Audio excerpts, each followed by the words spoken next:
अच्छा, कभी सोचा है कि कुछ लोगों में ऐसा क्या खास होता है कि वो जैसे ही किसी कमरे में आते हैं सबकी नजरें बस उन्हीं पर टिक जाती हैं। ये कोई जादू नहीं है, बल्कि इसके पीछे छिपा है मनोविज्ञान। तो चलिए आज इसी चुंबकीय आकर्षण के विज्ञान को समझते हैं और देखते हैं कि व्यवहार कैसे आकर्षण पैदा करता है। तो सबसे पहले एक सवाल, एक ऐसा सवाल जो शायद हम सब ने कभी ना कभी खुद से पूछा ही होगा। क्या लोग सच में हमें उतना ही जज करते हैं जितना हम सोचते हैं? जब हम किसी पार्टी में जाते हैं या किसी मीटिंग में, तो क्या वाकई हर कोई हमें ही घूर रहा होता है, हमारी हर छोटी बड़ी गलती को नोटिस कर रहा होता है? ये जो एहसास है ना, ये बहुत ही आम है। हम में से बहुत से लोगों को बिल्कुल ऐसा ही लगता है, जैसे हम हर सामाजिक सिचुएशन में एक माइक्रोस्कोप के नीचे हैं। चलिए एलेक्स से मिलते हैं। एलेक्स की भी यही कहानी है। हर पार्टी या मीटिंग में एलेक्स को एक अजीब सी बात महसूस होती है। एक तरफ तो लगता है जैसे वो किसी को दिख ही नहीं रहे, और दूसरी तरफ लगता है कि हर एक नज़र उन्हीं पर है, और बस यही डर कि लोग उनकी हर हरकत को जज कर रहे हैं उनकी जुबान पर ताला लगा देता है। दरअसल एलेक्स एक मनोवैज्ञानिक जाल में फंसे हुए हैं, जिसे कहते हैं स्पॉटलाइट इफेक्ट। मतलब हमें ऐसा लगता है कि हम पर एक बहुत बड़ी स्पॉटलाइट है और सब हमें ही देख रहे हैं। लेकिन सच तो ये है कि ज्यादातर लोग अपने ही दुनिया में खोए हुए हैं, अपने ही ख्यालों में। लेकिन सोचिए, क्या हो अगर आकर्षण का असली राज हमारी कमियों को ठीक करने में हो ही ना। और बस यहीं से एलेक्स की सोच में एक बहुत बड़ा बदलाव आता है।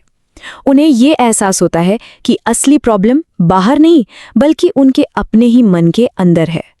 शायद कमी उनके लुक्स में नहीं, बल्कि उनके देखने के नजरिए में है। रिसर्च एक बहुत ही चौंकाने वाली बात बताती है, जिसे हम 50% का नियम कह सकते हैं। किसी भी इंसान का आकर्षण सिर्फ 50% उसकी फिजिकल अपीयरेंस पे निर्भर करता है। तो बाकी का 50% क्या है? वो पूरी तरह से मनोवैज्ञानिक संकेतों और हमारे व्यवहार पर आधारित है। और सबसे अच्छी बात, ये जो दूसरा 50% है ना, ये पूरी तरह से हमारे कंट्रोल में है। तो सवाल ये है कि अगर 50% आकर्षण हमारे व्यवहार पर निर्भर करता है, तो आखिर वो कौन से व्यवहार हैं? चलिए अब आत्मविश्वास के उस ब्लूप्रिंट को समझते हैं जो अंदर से एक चुंबकीय व्यक्तित्व बनाने में मदद करता है। देखिए, इसे कहते हैं हेलो इफेक्ट। ये हमारे दिमाग का एक बड़ा मजेदार शॉर्टकट है।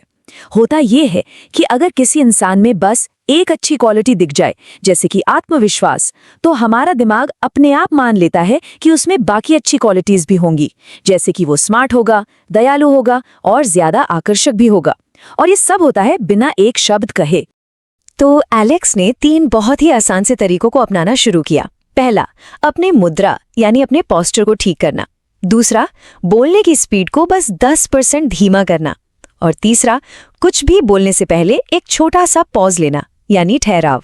यकीन मानिए, इन छोटे छोटे बदलावों से ही एक शांति और कंट्रोल का एहसास आने लगता है। और यहाँ एक सबसे जरूरी बात समझने वाली है, आत्मविश्वास कोई फीलिंग नहीं है जिसका इंतजार किया जाए। नहीं, ये एक व्यवहार है, एक एक्शन है। तो आत्मविश्वासी महसूस करने का इंतजार करने की जरूरत नहीं है। जब हम आत्मविश्वासी व्यवहार करने लगते हैं तो वो एहसास अपने आप पीछे पीछे चला आता है। और अच्छी बात यह है कि ये एक ऐसा व्यवहार है जिसे कोई भी सीख सकता है। ठीक है, तो एलेक्स ने अपने अंदर आत्मविश्वास की नींव तो रख ली, लेकिन अब अगला कदम क्या है? इस आत्मविश्वास को दूसरों तक पहुंचाना।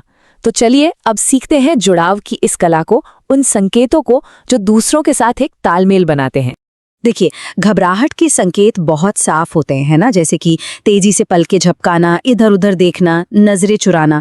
वहीं दूसरी तरफ आत्मविश्वास झलकता है शांत और धीमी पलकों से।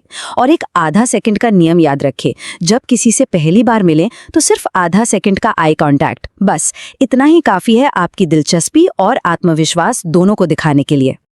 अब बात करते हैं कुछ ऐसी बॉडी लैंग्वेज टेक्निक्स की जो अनजाने में ही लोगों को आपकी तरफ खींचती हैं। पहला है खुला त्रिकोण, मतलब अपनी छाती और पैरों को थोड़ा सा उस इंसान की तरफ रखना जिससे आप बात कर रहे हैं। दूसरा है भावनात्मक दर्पण, मतलब सामने वाले की एनर्जी से हल्का फुल्का तालमेल बिठाना। और तीसरा और शायद सबसे जरूरी, एक सच्ची मुस्कान, वो वाली जो सिर्फ होठों तक नहीं बल्कि आंखों तक पहुंचती है। तो इन सभी छोटे छोटे बदलावों का असर अब धीरे धीरे दिखने लगा है। एलेक्स अब एक ऐसे इंसान बन रहे हैं जिनकी मौजूदगी में एक शांति है, एक ठहराव है और एक अजीब सा चुंबकीय आकर्षण है। देखिए, लक्ष्य ये नहीं है कि कमरे में सबसे ऊंची आवाज आपकी हो, नहीं, लक्ष्य है कि आप उस कमरे में सबसे ज्यादा प्रेजेंट हो, मतलब आपकी उपस्थिति महसूस हो। इस शांत आत्मविश्वास का मतलब चिल्लाना नहीं है, इसका मतलब है कि जब बोला जाए तो शब्दों में वजन हो। ये ध्यान से सुनने और उस पल में पूरी तरह मौजूद रहने के बारे में है। यहाँ एक सीधा साधा नियम काम करता है, क्वालिटी क्वांटिटी से ज्यादा जरूरी है। कम बोलना, लेकिन जब भी बोलना तो सोच समझकर बोलना। इससे शब्दों का असर कई गुना बढ़ जाता है। और कभी कभी तो चुप्पी आपको ज्यादा रहस्यमयी और आकर्षक बना देती है। हर बातचीत का हिस्सा बनना बिल्कुल जरूरी नहीं है। और आखिर में आकर्षण का सबसे बड़ा राज, सच्चा चुंबकत्व, इस बारे में नहीं है कि सब आपको देखें, बल्कि इस बारे में है कि आप दूसरों को ये महसूस कराएं कि उन्हें देखा और सुना जा रहा है। जब लोग ऐसा महसूस करते हैं तो वे अपने आप ही आपकी तरफ खींचे चले आते हैं। तो आखिर में एक सवाल खुद से पूछने वाला है कि अगर हम अपने व्यवहार से ये बदल सकते हैं कि दूसरे हमें कैसे देखते हैं, तो क्या इससे ये भी नहीं बदल जाता कि हम खुद को कैसे देखते हैं? ये जो बदलाव है, ये सिर्फ बाहर के लिए नहीं है, ये तो हमारे अंदर के आत्मविश्वास को भी एक नया आकार देता है।